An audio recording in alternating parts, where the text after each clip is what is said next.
President, Secretary Baker, Director Miller, members of Congress, honored guests, on Tuesday and Thursday of this week, the United States Congress will bring to a close the latest chapter in American trade history.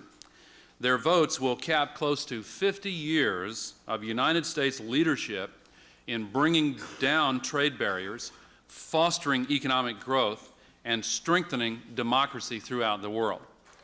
Their votes will allow for the realization of 8 years of work by Presidents Reagan, Bush, and Clinton, and the hundreds of members of Congress who have worked on a bipartisan basis, hand in glove, with these administrations all along the way.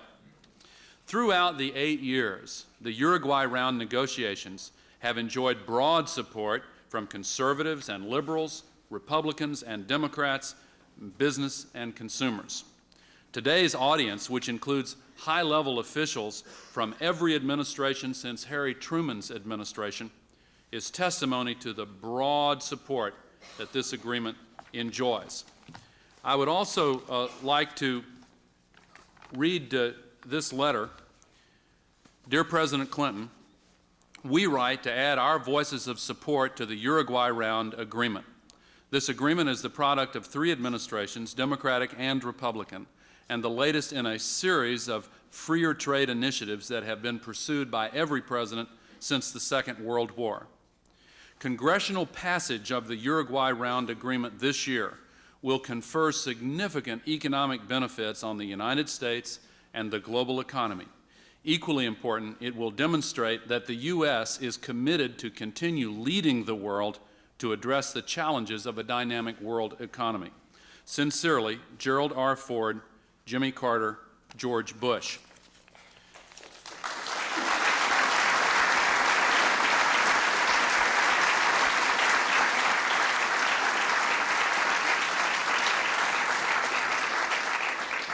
However, in spite of this very broad and deep and strong support, as we learned during the NAFTA debate, Americans who believe in freer trade must speak up. The fact that so many distinguished Americans are here today to give one last push to the GATT agreement demonstrates the confidence we all have in America's ability to compete and win. President Kennedy once noted at a White House dinner in a famous comment that his dinner guests represented the greatest collection of minds ever to dine at the White House since Thomas Jefferson dined alone. Well, we're not serving dinner, but we do have an awesome collection of great Americans here. And I'd first like to recognize members of the President's Cabinet and other senior officials, and if you would hold your applause until they all stand, Secretary Warren Christopher, Secretary Lloyd Benson, Secretary Ron Brown, Secretary Bob Reich, Secretary Federico Pena, CEA Chairman Laura Tyson, National Economic Council Chair Bob Rubin, NSC Advisor Tony Lake, Chief of Staff Leon Panetta, SBA Administrator Phil Lader, Export-Import Bank Chairman Ken Brody. We appreciate the teamwork and the help. Please. The President's Cabinet worked tirelessly last year to complete the negotiations and this year to implement the agreement. I skipped over one member of the President's team for special recognition, and I want him to appreciate the fact that several of his colleagues were waving for my attention and pointing in his direction there. But we all know that Mickey Cantor is an underachiever. In 23 months, all he has done is negotiated the NAFTA side agreements, pushed NAFTA through Congress, completed GATT negotiations, and negotiated an agreement with the Japanese. This year, Mickey, along with Secretaries Benson and Brown, Leon Panetta, and Bob Rubin, have guided the GATT legislation through Congress. Mickey, the President expects you to be back at work by 12:06 today, and I'd like to say a special word of thanks to you for all the incredible hard work that you've done, Mickey. Thank you very much. Stand up. Stand up.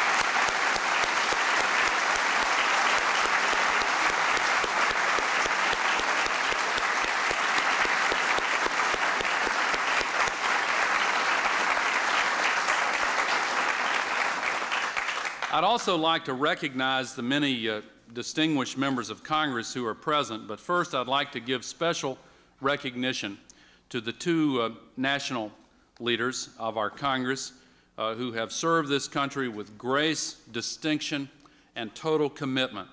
Our nation is going to miss them and their service very dearly. I'd like to recognize Speaker Tom Foley and Minority Leader Bob Michel. If you all would.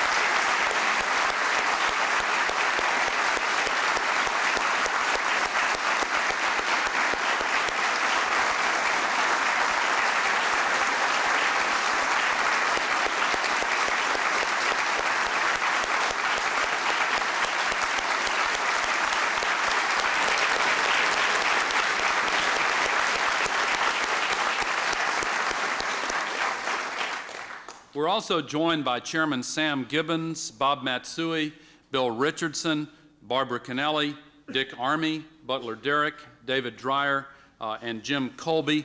I apologize if I've missed some, but thank you all for being here.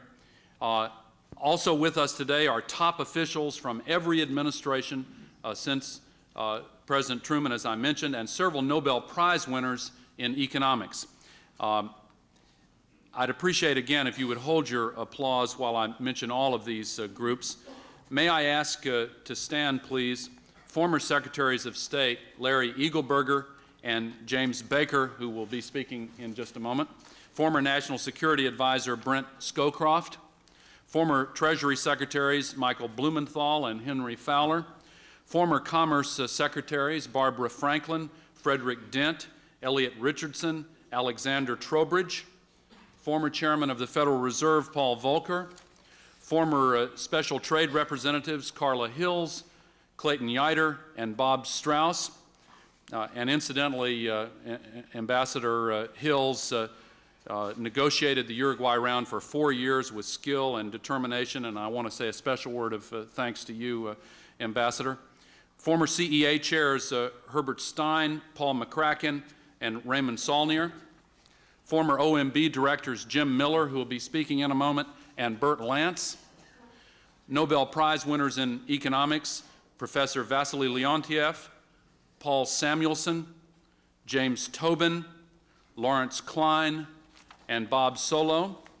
We're also joined by former Deputy Trade Representatives Jules Katz, former White House Deputy Chief of Staff Bob Zellick, former Representatives Tom Downey and Vin Weber, and I'd like to ask you all to join me in an expression of thanks to these public servants. Thank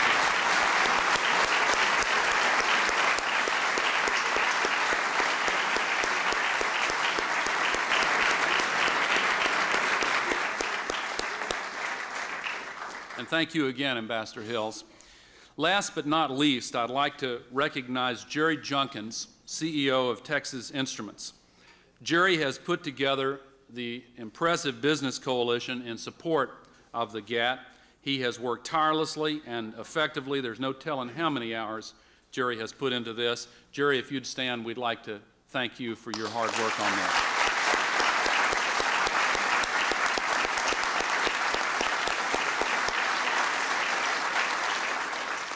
Trade policy has been and must continue to be bipartisan. Today, in addition to hearing from President Clinton, we will first hear from two leaders from the Reagan and Bush administrations who have served our nation with distinction. As OMB Director, Jim Miller made tough choices about the direction of our economy, about which programs to cut, and how the federal government can best allocate its resources. Since leaving that position, Jim has continued to make his mark in academia, in think tanks, and in public policy. Throughout this year, he has been an active supporter of the GATT agreement. And our second speaker right after Director Miller is Secretary Jim Baker. And what can you say about Jim Baker? Secretary Baker has performed at a high level in the highest levels of government, including serving as Treasury Secretary, Secretary of State, and White House Chief of Staff. Last year, he spoke eloquently in favor of NAFTA. This year, we welcome his support for GATT. Most importantly, both the President and I are delighted at how much Secretary Baker is enjoying life outside of government.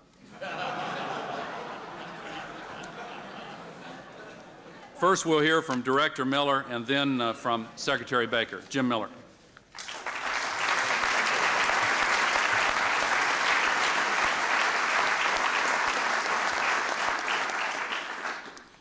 Mr. President, Mr. Vice President, distinguished members of the Cabinet, former colleagues, and members of Congress, leaders of Congress, and other distinguished guests, it's great for me to be here.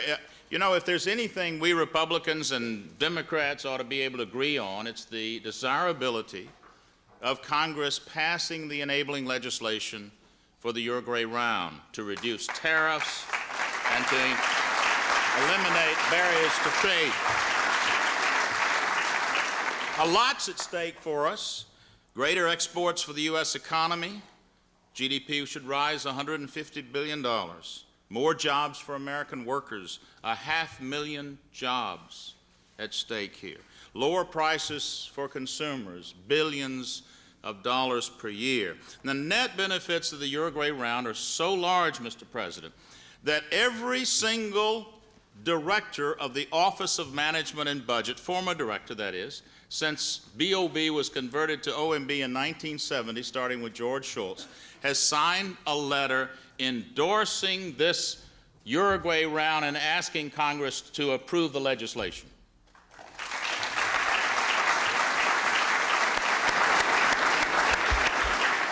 Now, these 11 budget directors came at things a little different ways. Sort of like getting 11 economists, Ms. Tyson, Dr. Tyson, in a room, you get 12 opinions, but they all think it's extremely important. Now, there are two arguments that are made against the Uruguay round. One argument is that it would be a budget buster. I stand second to no one in being concerned about busting the budget. But in my judgment, this would not be a budget buster. First, CBO and OMB agreed that offsets and pay-go reserves would be more than sufficient to make up the losses from reduced tariffs, and that would be money that people would keep in their pockets, by the way, during the first 5 years, even on a very conservative assumption. The second 5 years, in my judgment and the judgment of most of the budget directors, it would actually be a deficit reducer because the increased economic activity stimulated by the accord, the Uruguay round, would more than offset the reduction in tariff revenue. So, ladies and gentlemen, the Uruguay round is a win-win proposition and should not be characterized in any other way. Finally, there's an argument against this Uruguay round is that it would constitute a loss of sovereignty. Now, the legislation that has been proposed clearly says no provision of the Uruguay round agreements, nor the application of any such provision to any person or circumstance that is inconsistent with any law of the United States shall have any effect. That's very clear. Moreover, my friend and former colleague, Judge Robert Bork, has opined to Ambassador Canada that the sovereignty issue is merely a scarecrow. Under our constitutional system, no treaty or international agreement can bind the United States if it does not wish to be bound. So those, I think, are red herrings. The major arguments against the Uruguay round do not stand the test of scrutiny. And for that reason, Mr. President, on behalf of the 250,000 members and supporters of Citizens for a Sound Economy and on behalf of all 11 former OMB directors, I respectfully urge Congress to approve the legislation implementing the Uruguay round. Thank you.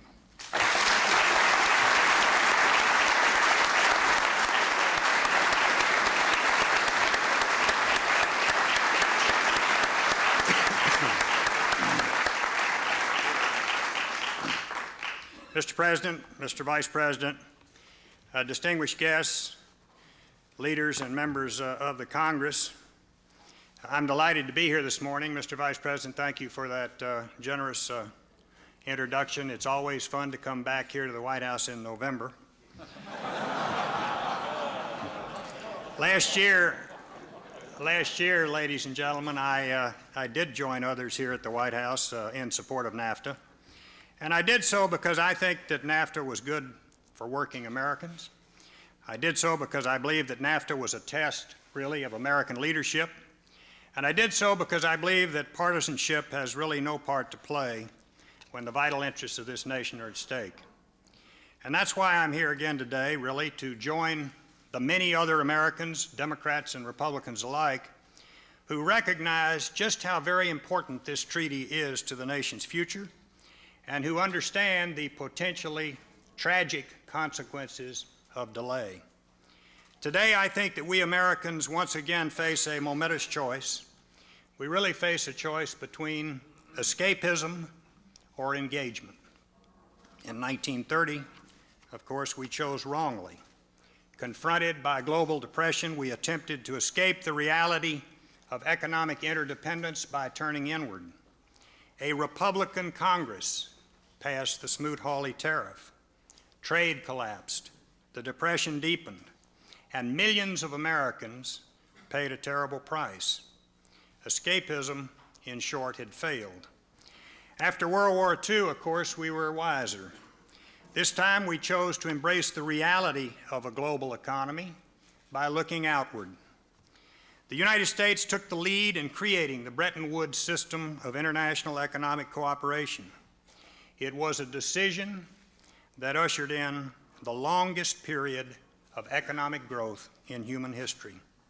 It was a decision that helped make the United States the most prosperous nation in the world. Where escapism had failed, opportunity triumphantly succeeded. And now it seems to me this nation stands at a similar moment of decision and opportunity.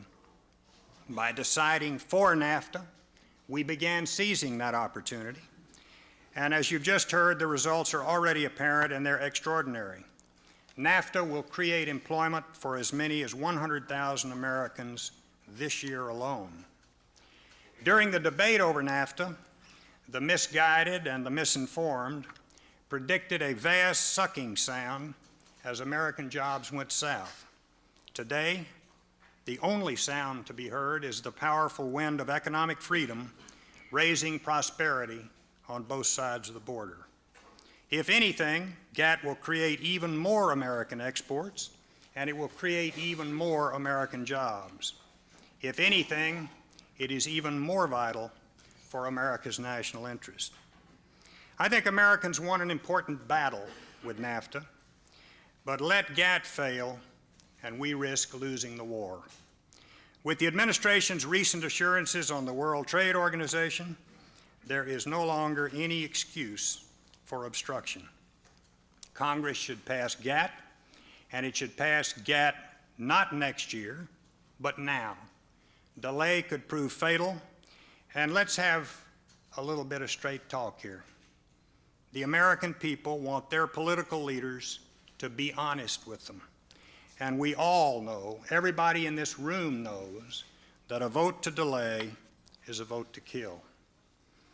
As one who was closely involved with the GATT negotiations during both the Reagan and Bush administrations, I know GATT is an agreement that will create economic growth, that will cut taxes, that will not cede our sovereignty, and that deserves to be passed on its own merits. As a former Secretary of State, I know that the world will correctly read any rejection of GATT as an American retreat from international leadership. And as a former Secretary of the Treasury, I know that passing GATT will send markets here and around the world a clear signal of this country's readiness to compete in the global economy. And I also know, as Paul Volcker and I were discussing earlier before the ceremony started, that rejecting GATT would indeed be a calamity for already nervous financial markets. But my friends, it is speaking simply as an American that I would like to conclude. Since World War II, America has been a very blessed country. We have enjoyed, despite occasional and sometimes even very acrimonious differences, broad and deep bipartisan support for the idea of an America fully engaged on the world stage. That bipartisan tradition began with Democrats like President Truman and Republicans like Senator Vandenberg. It is a tradition that saw us through the dark years of East-West confrontation to final victory in the Cold War and made possible the system of open trade and investment that today provides jobs to literally millions of our citizens. It is a tradition that remains as precious today as it has always been. A tradition summed up by Arthur Vandenberg when he declared that partisanship must stop at the water's edge. My friends, with GATT, we've reached that water's edge. GATT isn't about Republicans or Democrats. GATT isn't about the White House and Congress. GATT isn't about who's in and who's out, according to the latest conventional wisdom. GATT is about America's position in the world. GATT is about America's future. 3 weeks ago tomorrow, the American people shared their own ideas about our nation's future. And they voted overwhelmingly for straight talk and against business as usual. So to those in the Congress of either party who understand the importance of passing GATT, I would simply say, stand up and be counted. Let your voice be heard. To those on either side of the aisle who seek to stop the agreement, I would say, remember what the voters said on November the 8th. Get on with the nation's business. And to all of them, I would say, pass GATT. Pass GATT now. Thank you very much.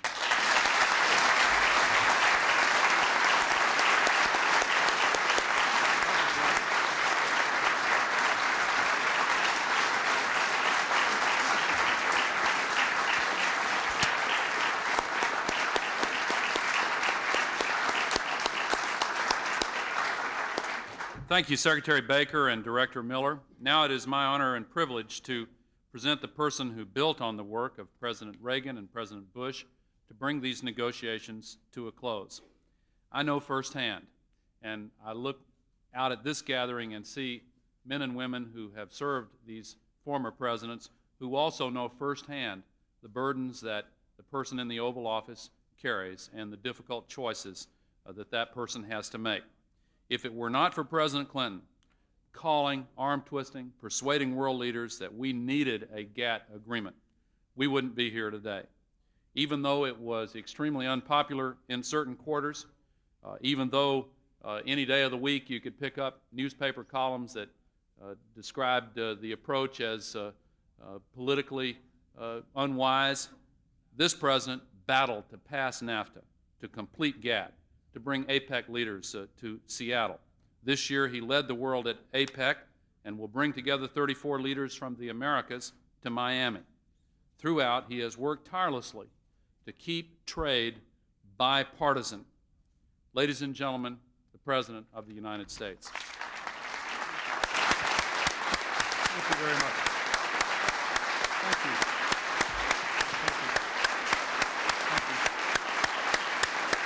Thank you very much.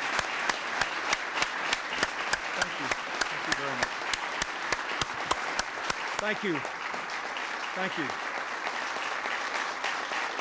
Thank you very much. Thank you. Thank you. Thank you very much, Mr. Vice President. Jim Miller and Jim Baker, thank you for your moving and compelling remarks. Mr. Speaker, Leader Michael, members of the Congress, members of the Cabinet, and to all of you who have come here from previous administrations and from different walks of life, proving that this GATT agreement not only tears down trade barriers, it also bulldozes differences of party, philosophy, and ideology. I thank you all for being here.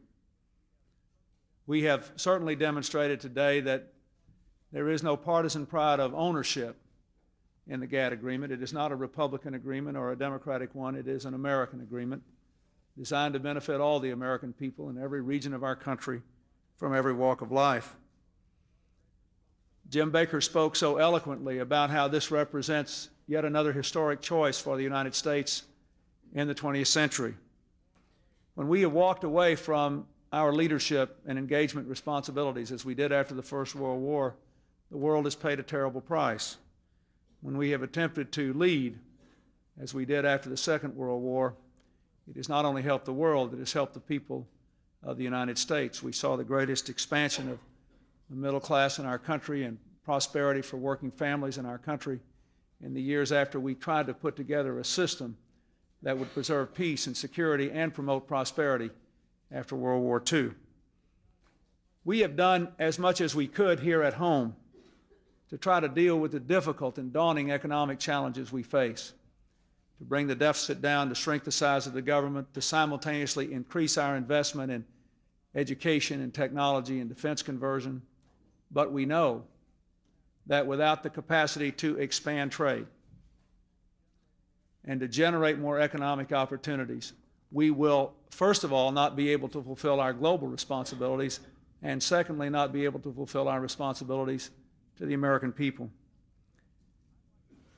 I'd like to address a third argument, if I might, just from my heart. It's been raised against this agreement and raised against NAFTA. Jim Miller adequately disposed of the arguments that this is a budget buster and that this somehow impinges on our sovereignty. That isn't true. And he did a very compelling job of that. But let me say there is another big argument against this trade agreement that no one has advanced today, but that is underlying all of this. And I saw it in an article the other day written by a columnist generally sympathetic to me. He said, there he goes again with one of his crazy, self-defeating economic ideas, pushing this GATT agreement, which is one more prescription for the demise of the lower wage working people in America, which is the reason the Democratic Party's in the trouble it's in today, doing things like this that just kill working people. That is a wrong argument. But that is really the undercurrent against this GATT.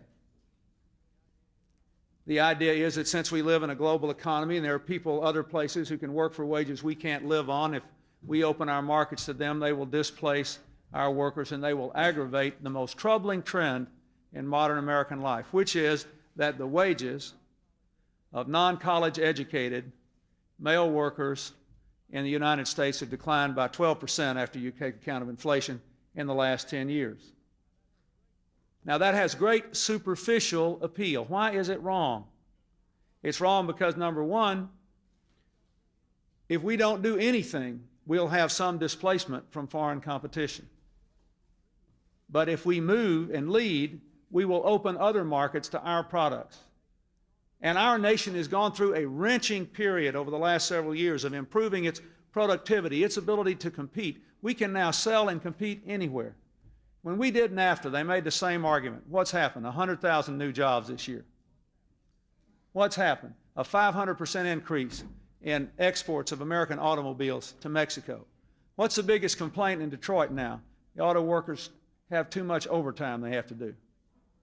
If you think about where we were 10 years ago, that's what at home we call a high-class problem. Now, that is the problem we face in America. And the resentments of people who keep working harder and falling further behind and feel like they've played by the rules and they've gotten the shaft, they will play themselves out, these resentments, in election after election after election in different and unpredictable ways, just like they did in 1992 and 1994. But our responsibility is to do what is right for those people over the long run. That is our responsibility. And the only way to do that is to open other markets to American products and services, even as we open our markets to them. Yes, we have to improve the level of lifetime training and education for the American workforce. Yes, we have to deal with some of the serious particular problems of the American economy. But in the end, the private sector in this country and the working people of this country will do their jobs if they have half a shot at the high growth areas of the world. And what are the highest growth areas of the world? Not the wealthy advanced economies, but Latin America, Asia, and other places. GATT, along with NAFTA, and what we're trying to do with the Asian Pacific countries, and what we're going to try to do at the Summit of the Americas, this keeps America leading the world in ways that permits us to do both things we have to do at the end of the Cold War. To continue to be engaged, to continue to lead, to work toward a more peaceful and secure and prosperous world, and at the same time, to deal with the terrible nagging difficulties that so many millions of American families face today. There is no other way to deal with this. There is no easy way out. There is no slogan that makes the problem go away. This will help to solve the underlying anxiety that millions and millions of Americans face, and I might add millions of Europeans and millions of Japanese and others in advanced economies all around the world, and at the same time make the world a better place and the future more secure for our children. And we have to do it now. We can't wait till next year. We don't want to litter it up like a Christmas tree and run the risk of losing it. Every time I talk to a world leader in the last 6 months, they have asked me the same thing.